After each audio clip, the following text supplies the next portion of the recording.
ஜெயிக்க போகிறேன். ஆனால் நாங்கள் பண்ணுறதெல்லாம் பிஜேபி என்ன சொல்லுதோ அதுக்கு தலையாட்டி கையெழுத்து போடுற மாதிரியான வந்து பார்த்திங்கன்னா ஒரு அஜெண்டா வந்து பார்த்திங்கன்னா உருவாக்கிறதுக்கிறதா. அரசியலை நான் வந்து தொடர்ந்து கவனிச்சிட்டு வர ஒரு நபர், ஃபாலோ பண்ணிகிட்டே இருக்கேன்.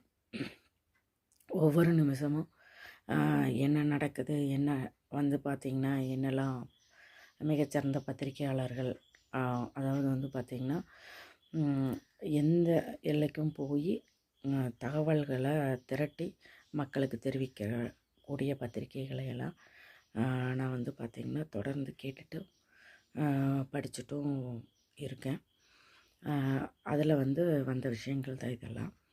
இந்த மாதிரி வந்து அஜெண்டா வந்து அவங்களுக்கு உருவாக்கி கொடுத்து அந்த மாதிரி வந்து மிஷினை வந்து பண்ணியிருக்காங்களா அப்படிங்கிறது வந்து அவங்க தகவல் வந்து கொடுத்துருக்காங்க, இந்த மாதிரி பண்ணியிருக்காங்க அப்படின்னு சொல்லிட்டு. அதனால் வந்து பார்த்திங்கன்னா விஜய் வந்து ரொம்ப, அதாவது ஃபுல்லாகவும் வராமல் தொங்கு சட்டசபை அமைக்கிறதுக்காக அமைக்கிற மாதிரி கொடுத்து யாருக்கும் சந்தேகம் வராத மாதிரி முதலமைச்சரை வந்து பார்த்திங்கன்னா வீக்கெண்ட் பாயிண்ட்டாக அவரை வந்து வீக் பண்ணுறதுக்காக அவரை வந்து பார்த்திங்கன்னா முற்றிலும் தோக்கடிச்ச மாதிரி ஒரு அஜெண்டா க்ரியேட் பண்ணியிருக்கிறதா கேள்விப்படுறேன். அது எந்த அளவுக்கு உண்மை அப்படின்னு சொல்லிட்டு தெரியலை. அப்படி ஏதாவது இருந்தால் மக்களை தயவு செஞ்சு வந்து பார்த்திங்கன்னா நீங்கள் யாருக்கு ஓட்டு போட்ட அப்படிங்கிறத ஓப்பனாக ஒரு பெட்டி வச்சு அதில் வந்து பார்த்திங்கன்னா நீங்கள் நான் இவருக்கு தான் ஓட்டு போட்டேன் அப்படின்னு சொல்லிட்டு அதை வந்து பார்த்திங்கன்னா நீங்கள் ஒரு பதிவு பண்ணால் நல்லாயிருக்கும், பேர் எழுதி போட்டால் நல்லாயிருக்கும் அப்படின்னு நான் நினைக்கிறேன். இதெல்லாம் எந்த அளவுக்கு சாத்தியம்னு தெரியல, இதுக்கு சட்டத்தில் இடம் இருக்கான்னு தெரியல. அந்த மாதிரி இருக்குது.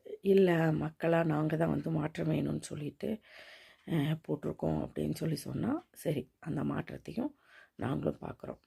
அந்த மாற்றத்தில் அவர் என்ன பண்ணுறாரு அப்படின்னு சொல்லிட்டு பார்க்குறோம். அவருக்கு என்ன தெரியும், என்ன பண்ண போகிறாரு, மக்களை வந்து பார்த்திங்கன்னா மேம்படுத்தணும், அவ்வளோதான். மேலே கொண்டு போகணும். இருக்கிற இதிலேருந்து 50 வருஷம் வந்து பழையபடி கீழே கொண்டு போயிடக்கூடாது. அதுதான் வந்து முக்கியமான விஷயம். இருந்தாலும் திமுகவில் இருக்க நாங்கள் கண்டிப்பாக திரும்பவும் முதலமைச்சராக ஸ்டாலின் ஐயாவை வந்து பார்த்திங்கன்னா அமர வைக்கிறதுக்கான நாங்கள் வந்து ஓட்டு போடுவோம், உழைப்போம், அவரை ஜெயிக்க வைப்போம். திரும்பவும் மீண்டும் திமுக ஆட்சி தமிழகத்தில் மலரும். திமுக உதயசூரியன் உதித்தே ஆகும் என்பதை ஆணித்தனமாக வந்து பார்த்திங்கன்னா சொல்லிக்கிறேன்.